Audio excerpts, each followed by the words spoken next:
Hello, everybody, and welcome. I'm Sheila Ronning, CEO and founder of Women in the Boardroom. Thank you so much for joining us today. With more than 15 years of experience and over 40% of our VIP members serving on corporate boards, we are the experts that will help you get your seat at the table. We provide a customized step-by-step approach to getting onto your first, second, or third corporate board that includes our exclusive programs, including our matchmaking program, annual board assembly event, and proven networking process. The senior level executives we work with have limited time and appreciate that we provide them with the knowledge they seek through these recorded webinars. They can watch and learn when it's convenient for them. More information on who we are, you can check out our website at womenintheboardroom.com. Not only do we work with our members to help them navigate the path to the boardroom, but like I mentioned, we provide this knowledge to help them to be being the best board member possible. And today we are covering an important topic, governance in the age of the millennials. We have Nancy Hill, who's actually a VIP member of Women in the Boardroom, and also the founder and CEO of Media Sharpas. She founded that company in October of 2017 to focus on the organizational and strategic issues that advertising agencies and their marketing partners face in a modern marketing ecosystem. Prior to starting her company, Nancy was the CEO of the 4As for 9 years, where she was instrumental in the transformation of the 100-year-old association to ensure they were providing guidance to their members, the advertising community, on issues such as patent trolling, online privacy, and internet-based advertising, compensation, and talent. And in addition, she personally led their work on diversity and cultural inclusion that included recruitment, talent development, and media buying guidelines. Nancy has received numerous accolades over the years, but her most recent one, and the one I enjoyed seeing the most, is where she was honored by the 3% Conference in 2017 with an annual award in her name recognizing women who give back to other women. So congratulations on that, Nancy, and thank you. So much. And we also have Howard Brownstein. I'm sure most of you are familiar with Howard. He is amazing and helps us provide the knowledge to a lot of different topics through our webinars. And he's also going to be at our annual board assembly event next week. He's the president and founder of the Brownstein Corporation, a nationally known turnaround and crisis management firm. Howard has 40 years of experience as an independent board member for publicly held and privately owned companies. Through his tenure as a board member, he has been involved in a variety of sensitive situations, such as shareholder activism, helping a company through a transition or restructuring, governance, compliance, or legal issues. So just a few quick items before I turn it over to them. The length of the webinar will depend on how many questions come in from all of you, but will be no longer than 1 hour. So be sure to type any questions you have in the Q&A area of the screen. And now, Howard and Nancy, I'm going to turn it over to you, and thank you so much. Well, thank you, Sheila. This is Howard Brownstein, and I'm very pleased to be back with you here at Women in the Boardroom and to have Nancy Hill with us today. Today, we're going to talk about an interesting topic, one you don't hear about a lot at various governance organizations.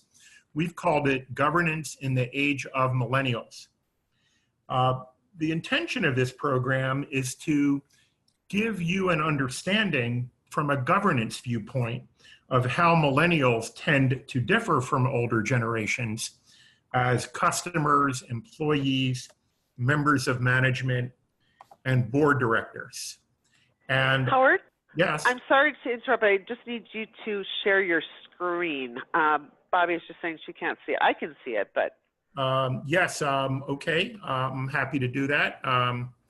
My screen shows that I'm sharing. Mine too. Oh, okay. She said, never mind. I'm very sorry for the interruption. Not at all, not at all. So, and as members of management and also board directors. And, you know, we think this is important from a governance point of view because it really represents a significant shift and could have impact on companies in terms of their employee base, their management, and as well as their board. So we're going to discuss the implications of these differences and how boards might take them into account. We're going to describe how the next generations of corporate directors can become board ready, as we put it, and how the impact of these differences might vary according to a company's industry, location, market, and other factors. So let me turn now to an overview and ask Nancy to talk to us a bit about how millennials are different, why we bother to bring this up. Thanks, Howard. I think, first and foremost, that we have to recognize that this is the largest generation in U.S. history. The sheer number of people who are considered to be millennials is bigger than even the boomer generation. They grew up in an age of relative prosperity, obviously with the exception of the most recent recession that we experienced in 2008. They really don't understand or recognize World War II, Vietnam, the sexual revolution, women's lib. Those things are very far from them. They take for granted equal access with regard to race, color, sexual orientation. They're comfortable with the differences. They don't even think about other kids in their environment as being black or white. They are just another person. I think that one of the things that Howard and I talked about a lot was that it's really easy to overgeneralize, especially when it comes to this generation. And much has been said to malign this generation. And these are some just broad brush strokes, but there are some recognizable differences. And I think it's really important as you sit on a board and you look at decisions that have to be made, especially as they relate to consumers and to employees, how different this generation is and the things that we might have to take into consideration as we're making decisions. One of the things that I've seen over and over again as I sit on the board of trustees of my alma mater is that many of the older generation don't understand social media, don't understand or recognize the need for it, don't even understand or recognize the need for building a mobile first platform when building a website. They're simple things, but there are things that you have to have at the front of your mind. Thanks, Nancy. That was a great overview. And let me just accentuate the last point.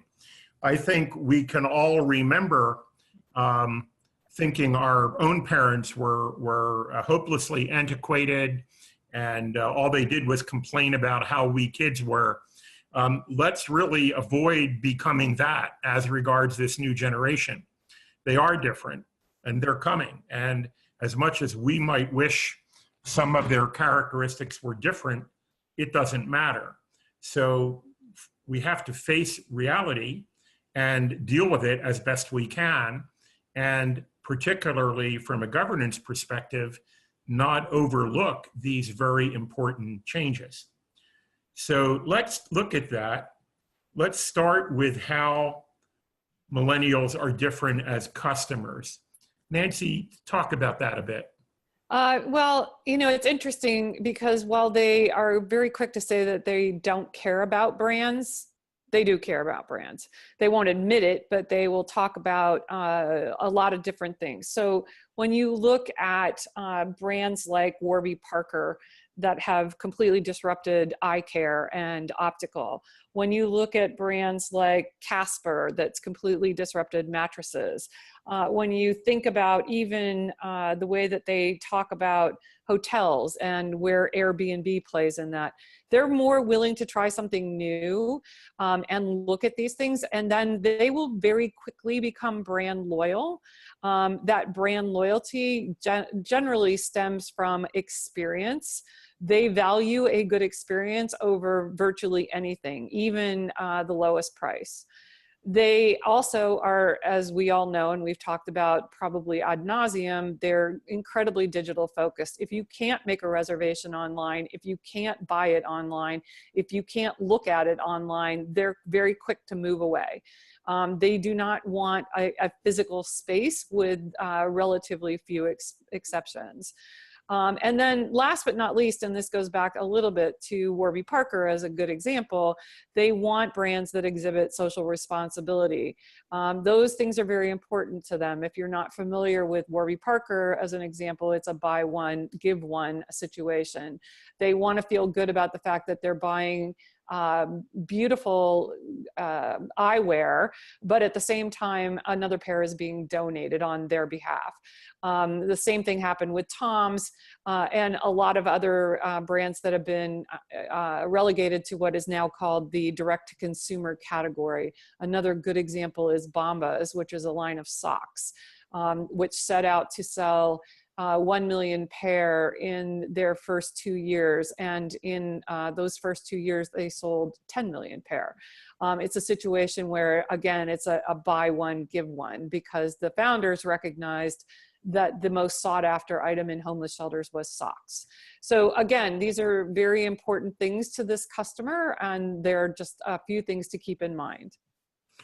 Thanks, Nancy. And let me just ask a question. So when we talk about the digital orientation of these generations, that means they're in touch with their friends and their, I mean, friends with a capital F and friends with a small f, in terms of, you know, their people they really know versus people they just commune with online. But how heavily influenced are they as customers with what other people are doing? How do fads catch on, et cetera? They rely very heavily on what I call word of thumb. It used to be word of mouse, and before that it was word of mouth. But now customer reviews are probably the first place they go after they go to their social network to ask for input.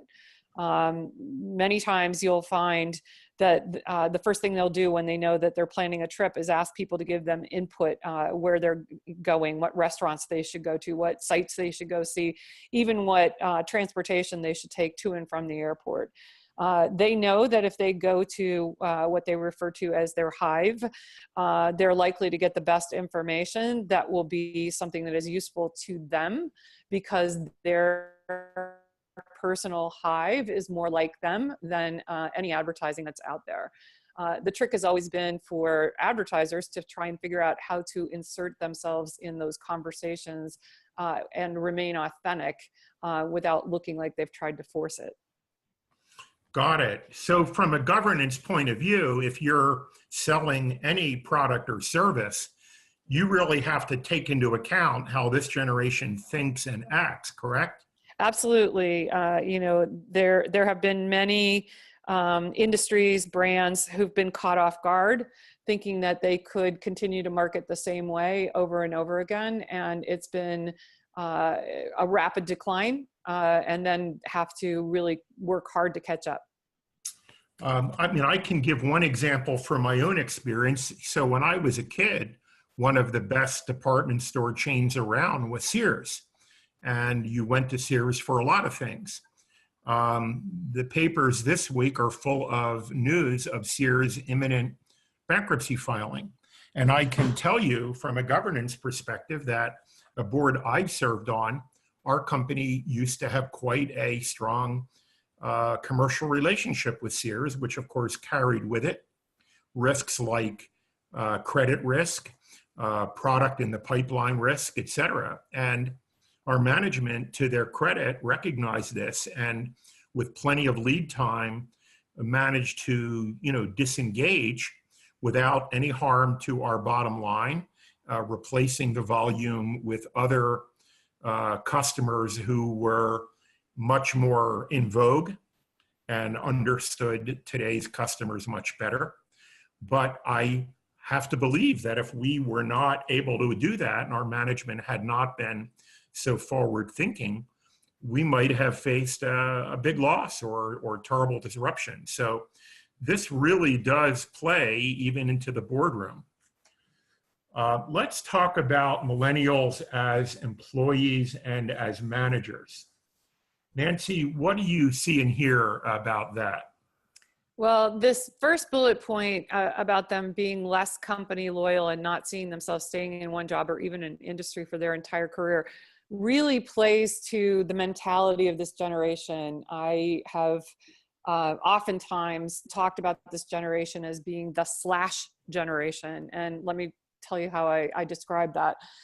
If you had asked me when I was in my late 20s, early 30s, what I did for a living, I would tell you that I'm an account executive at an advertising agency, full stop. If you ask them what they do for a living, they'll start with, well, I'm an account executive at an advertising agency. I write a fashion blog and I'm a VJ or DJ on the weekends, but I'm really interested in photography, slash, slash, slash. That's how they describe themselves. It's not ADD like a lot of people would like to say it is. It's really just, they've always been a generation that's been into a lot of different things. That's a challenge for employers, because if you're not giving them a wide range of experiences within your company, they're going to start looking for those experiences outside of the company. A lot of the employers that I've seen over the years who have really embraced this and have encouraged their employees to be that slash employee have even gone so far as to take a bit of their time and allocate it to an entrepreneurial startup that they may be trying to do, that you'd rather have them do it in your walls than with somebody else's walls. They also, at the same time, do not like long hours. They do not want to repeat what they saw their parents doing. And they will be the first ones to tell you, both male and female, that they need to take off to go see their son play or daughter play softball, or that they have a PTA conference during the middle of the day. They're much less likely to just say one spouse will handle it over the other, because they want to be actively involved. And they see that as their right, and they expect their employers to allow them to do that. And the last and very, very, very important point is they expect absolute transparency from the leaders in their companies. They expect their leaders to be serving them. And when I say that, I don't mean they are going to serve them a cup of tea. What I mean is that they provide an environment in which they can do their best work, that they can be productive, that they can be efficient, and that they can get on with their lives. And if you're not providing that environment for them, then they'll look elsewhere. And are you able to, without, of course, giving any names if you don't wish to, think of examples, maybe in industry that have or have not gotten this and adjusted how they treat their workforce accordingly? I think when you look again at some of the Silicon Valley companies, you can see both do's and don'ts. When you look at a company like Uber, they've been very quickly called out by their employees for not being transparent, for creating a hostile workplace. And because this generation is so connected, the minute one person airs a grievance, it becomes a viral phenomena. And then if you look at the flip side of a company like Airbnb, who has a reputation of treating its employees well, that is very quickly applauded. What you will also find is that when employees in a company like Amazon want to get action with regard to things like their pay being raised, they will take to social media very quickly to make that happen. So I think, as I tell employers all the time, if you think that they don't know what their peers are getting paid, think again, because they do. They all talk about it. Wow. And so, again, thinking from a boardroom perspective, so how do you deal with your management to determine if they are tuned into these trends and taking proper account of them? What are you listening for? Well, I think if you're asking how should boards be talking to the employers that they're guiding, I think you have to be asking them questions like, what are you doing to ensure that your employees know with absolute transparency what the mission of the company is, what the results of the KPIs are, that they're being very clear with their employees exactly what they're being asked to do, and in return, what the company is giving back. And I think if you're not asking those very simple fundamental questions, then alarm bells should be going off, because it's likely that management is not looking at their employees that way. And so do you watch statistics such as turnover and try to compare it to others in the industry if those data are available? I mean, how do you hold management accountable? Well, I think that you definitely will start to see trends. It's very difficult to get those numbers across industries unless there's a reporting body that collects that. Many times you can look at the industry trade association for those kinds of numbers to see what the norms are and try and hold a company accountable to at least being at or below the norms. You'll see trends where it will go up and down in cycles based on a given geographic market in terms of what the demands are, or if a new employer comes into that area. So you have to be careful not to hold rigid to those numbers. But if you certainly see that the industry standard is 20% and the company's running more like 25 or 30, then alarm bells should go off. One of the things I heard anecdotally was more use of the exit interview, that when someone is leaving, make sure that he or she has had a conversation with someone who is unbiased in the sense that, they're not going to be made to look good or bad based on what the employee says. It could be, someone else. And I've even heard of board members riding shotgun on those conversations, of course, not stepping over the line into management, but just listening in and to see or hear whether the employee says anything that could be a clue to something broader going on that one might want to look into. If someone says, "Oh, I'm leaving because my spouse took a job across the country," okay, that's pretty innocuous. But if they've left to join a competitor nearby, one would want to know, well, why did that happen? Not that we necessarily wanted to do anything to keep that employee or that we would change anything, but to get the information in case it's useful. I've heard about that. I don't know how widespread it is, but it's interesting. It's an interesting thought. Yeah, I think the issue that's come up over and over again is that for whatever reason, there has begun to be a mistrust of HR. I think some of it has been related to sexual harassment law claims in the workplace, but it goes a little bit broader than that. And so I think sometimes those exit interviews, unless they're done by a third party, and I think having board oversight or at least knowledge that exit interview may be in an aggregated form, gets up as high as the board is probably not a bad idea. Again, going back to this idea of transparency, they all talk to each other anyway. So there's no reason to hide something like that from the general employee population. Great. Let me pause a second and ask Sheila whether we have any questions from our listeners. Nope, we do not. You guys are doing a great job, though. All right. Well, I want to remind our listeners that you're invited to submit questions on the website at any time, and we'll try to take them as time allows. Let's talk about millennials as board members. We've only just begun to see this, but companies have begun to put people on the board that may not be your typical former CEOs, et cetera, but might be a representative of a younger generation so that they get some perspective. And I've heard it said that these folks are going to be more interested in what we call the ESG considerations, environmental, social, and governance. And there's a lot of discussion about that in general, outside the issue of millennials, but ESG in general. We were all taught to believe that the job of the board was to support management in maximizing shareholder value. But what shareholder value is being redefined. And it's no longer purely a value, economic value of the company or the share price, but who the company is in society.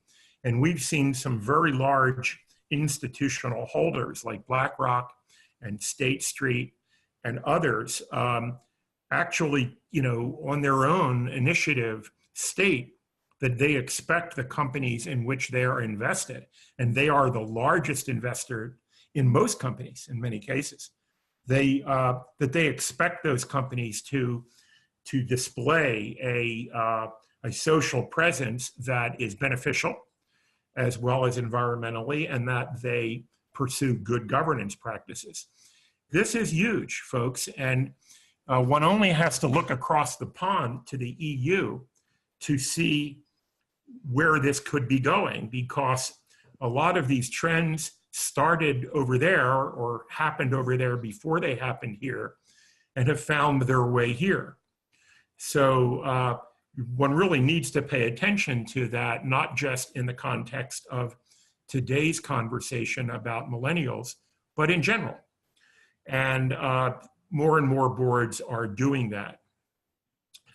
A lot of companies encourage people in the company to get involved in the community in nonprofit boards, and that'll have the benefit that they'll learn about board governance and be more board ready for-profit boards. Now, this is, again, relatively new. We haven't seen a lot of it, but if you look at nonprofit boards in general, you're going to find more younger people on them. So this is the next generation of board members. Nancy, anything you'd like to add?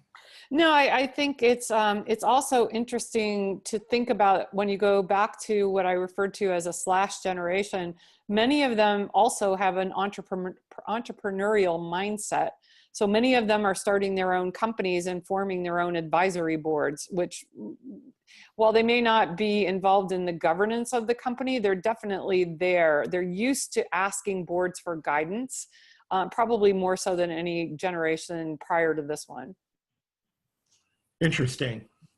So we said at the outset that it's very easy to overgeneralize, and we don't want to be painting with too broad a brush and make believe that all people are the same everywhere. And we recognize that there are going to be differences in the trends we're talking about, and those could be by industry, by geography, by market. So one has to have an open mind and thinking about how these factors show up in your business, in your company. Nancy, what are some differences that you've seen? Well, I mean, it's been interesting because if you look at all the statistics about 5 or 6 years ago, let's use automotive as an example, there was a big hue and cry from Detroit that millennials weren't buying cars anymore, that they were relying on sharing services like Zipcar, or they were relying on rideshare services like Uber and Lyft. But in the last couple of years, you've seen that shift. And I think part of it is as they've come into a generation that is now finally starting to buy their first homes. And by the way, they're not buying starter homes. They're buying either more expensive homes or houses that they are going to completely renovate. You're starting to see that they are coming back. They're just not doing it in the same pattern that we've done it before. So I think being mindful of any industry that you're involved in and how adoption is changing and or could be completely disruptive is something that you need to be asking the management of the company about. I also think that it's really important to be mindful, again, that these things could swing, and they could swing from one side to the other very quickly. So it doesn't happen in 10-year cycles like it used to. It happens much quicker than that now. Interesting. So even with these variations, though, the message is still the same, that this is a change taking place that boards need to pay attention to. Maybe a good analogy is, imagine if you were a board member back in the 60s. And as the baby boom generation started to come of age, we all lived through the changes that created in the marketplace and within companies. So this is analogous. Each generation is different, but the types of changes are analogous. So it's important to pay attention, I think, to this. I also think, Howard, if I could just interject one other thing, I sometimes, when I'm talking about the subject matter, will start this conversation by saying, I'm the oldest millennial you'll ever meet, and I'm technically a boomer.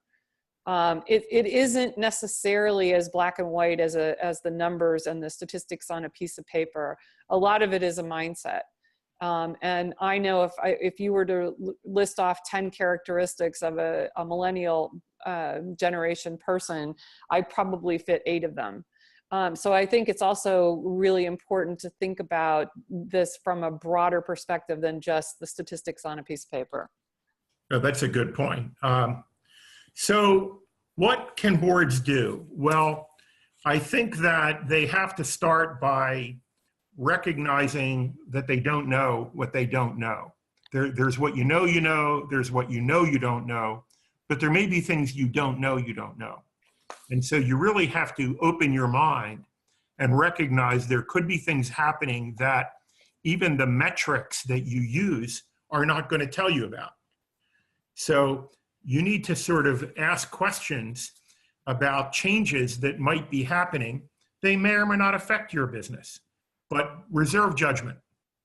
And particularly make sure that management has the same mindset. You know, if you have a management team that acts like if there was a good idea, they would have had it already, that's a risk factor. They may be fine. You make a lot of money, but it's a risk factor. And if you line up a bunch of companies with that management mindset, a percentage of them will get into trouble that would have been avoided had they not had that mindset. So you want to make sure that when you talk to your management, that they are inquiring and inquisitive and want to know what they don't know and are looking for new things that they may not already be taking account of. And then, of course, once they think they've identified some changes, how do they take account of them? What are they doing? And how are they measuring success? And what sorts of strategies and timetables have they put together? You know, just imagine if 20, 30 years ago, Sears had decided that it was quickly becoming a dinosaur unless they made huge changes. What changes might they have made? I don't know, it's hard to imagine. But if they had had that mindset and realized that they were in danger of being extinct, things might be different. One of the things I've talked about at other conferences is the monitoring of social media. This is something I learned. You know, I'm not as adept at social media as maybe some of you listeners are, but that companies should monitor what is being reported or said about their own company.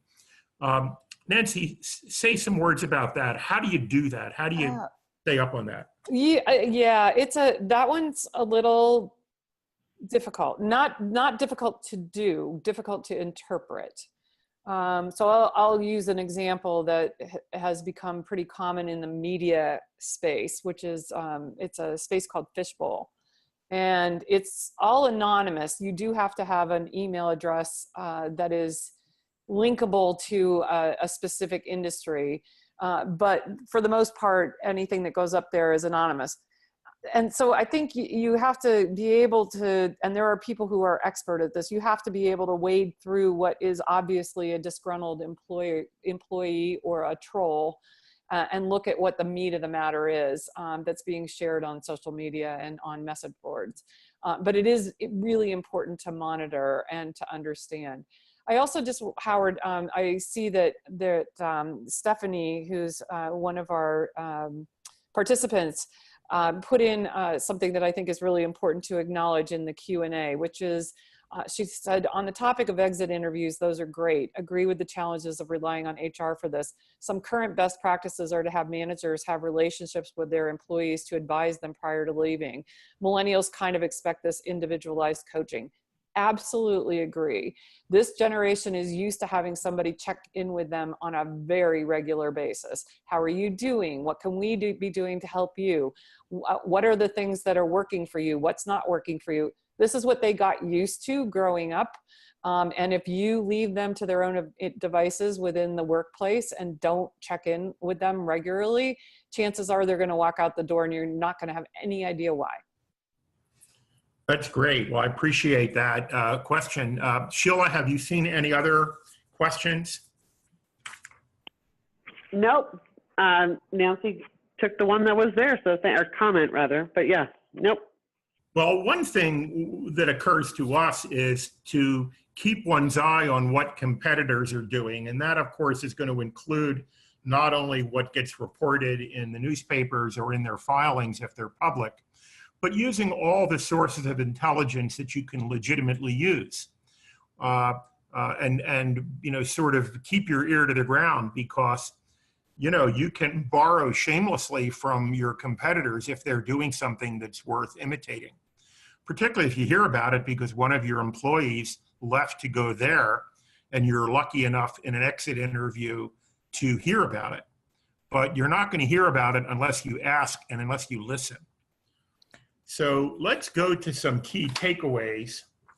The one thing we want you to recognize is that this represents a structural change, that this generation is not really like some of the previous generations, and every generation is different, but we're really seeing a structural shift, and that this shows up among the customers, which means the marketplace, the employees, and we're all hearing about how hard it is for, with 3+% unemployment, how hard it is to get employees.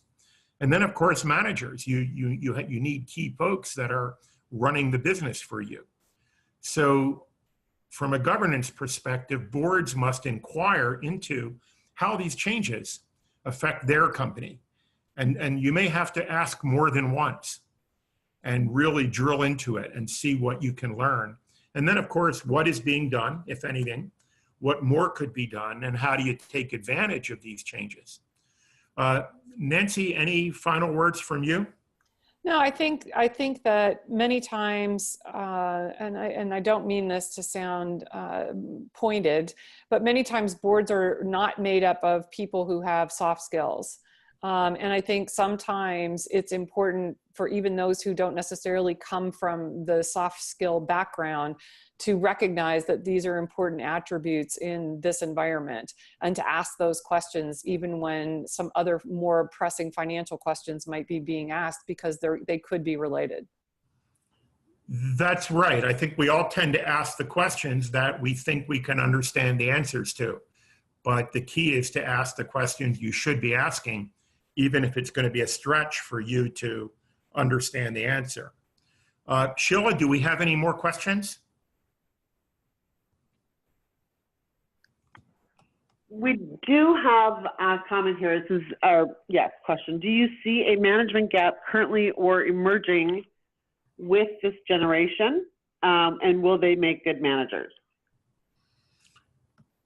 Howard, do you want to go first? Well, I don't know if I have a good answer for that. So let me pass. I don't think I know. The answer to that question is there is a gap. Because what happened was, for a lot of companies, that there was a middle layer that was cut out for quite a bit of time. And unfortunately, what that meant was that they didn't have that direct supervision for this generation to learn from. And so what I'm seeing in marketing departments and agencies across the board is that some of the skills with regard to leadership are lacking just because they've never really had that. What's particularly difficult about it is they don't recognize that it's lacking. And so because they have, and again, it's easy to generalize, and I don't really like this word, but it's the best word to describe it. In some instances, you've got a generation that's pretty entitled. And when they believe that they deserve the next promotion or the next recognition, whatever form that takes, sometimes they're not willing to take a look in the mirror and say, I'm not really ready for this. I don't have the training for this. I don't understand why I'm not getting it. So I think it's incumbent on companies, and specifically supervisors and managers, to be very clear about what those things are before somebody would move into a management role, and what they need to be doing before they will be considered for that. And to answer the second part of that question, I think the issue about them making good managers, I think they will, but they need to be taught to be self-aware. You'd think that would be something that would be in their DNA, but it's not when it comes to how they can be perceived by the people who report to them. Interesting. Sheila, any other questions we have? Yep. So my company does exit interviews, but I often feel like we don't get the truth because other things come out after the person has left. Are there resources for development of exit interview questions? Well, the answer is I've got to believe there are, but I can't personally point to them. I have to go look. Nancy, do you? I don't know specifically off the top of my head, but I do know that a lot of companies are outsourcing a lot of these kinds of things when they want to get to the real factors. Whether it's reporting of hostile or sexual work environments or exit interviews, there are third parties who can be hired so that the employee feels like it is more anonymous. Yeah, I mean, I can attest to that. I mean, I've been an audit chair of public companies and private companies and audit committee member, and it's routine that we will have a third party be the whistleblower hotline. So for reporting things, and of course, this really starts upstream. We can do another webinar on this, but I think similarly, getting an outside firm, and it could be the same firm, to do those exit interviews and assure confidentiality, might be a good thing. But again, I'm sure there are resources from some of the groups around that would have suggestions about how to conduct an exit interview and who should conduct it. Right. One of the participants asked about the distrust of HR departments. It may be something that dies down sometime in the next 2 to 3 years, but the heightened awareness and distrust has come almost completely and directly from all of the sexual harassment issues that have been brought to light in the last couple of years. And it's because as women have been probed on that particular topic, they have said over and over again, I didn't feel like I could go to HR. I didn't feel like I could get an answer. HR works for the company. They don't work for me. And I don't know whether that's something that will eventually become particular to this generation, but right now it's something that we're seeing as fairly prevalent. Interesting. Sheila, do we have other questions? I guess I can look on my tab. So just to comment on that though, I hear that very statement about, HR works for the company a lot of times, and it's definitely not from millennials. It's from, Everybody. older. Yes. And, believe me, I thought it years and years ago myself. So we do have, someone had made a suggestion, suggested answer to question on exit interview. Don't wait until they exit. Know what makes them tick ahead of time and be given the chance to counter offer. Another person said they desperately want feedback and they want growth. I think they talk about promotion and management roles as a proxy for that growth and challenge. If we clarify what management looks like and give them growth and development, it can be a win-win-win. They grow and get ready, they stay and are content and satisfied. So that's it. Great. So no, it was a great presentation. Thank you so much. All right, thank you. And Thank you. And I want to say I really appreciated the opportunity to talk about this subject because I think it needs to be talked about. So thank you, Sheila, and to your organization. Yeah, well, and thanks both of you for your time and sharing your knowledge, and for everybody who is attending. Thank you for your time and being a part of this program and your comments and questions. So remember, if you aren't part of Women in the Boardroom as a member, and if serving on a corporate board is of interest to you, please be sure to check out our website at womenintheboardroom.com. So thank you all and have a wonderful day. Thank you, Sheila. Thank you.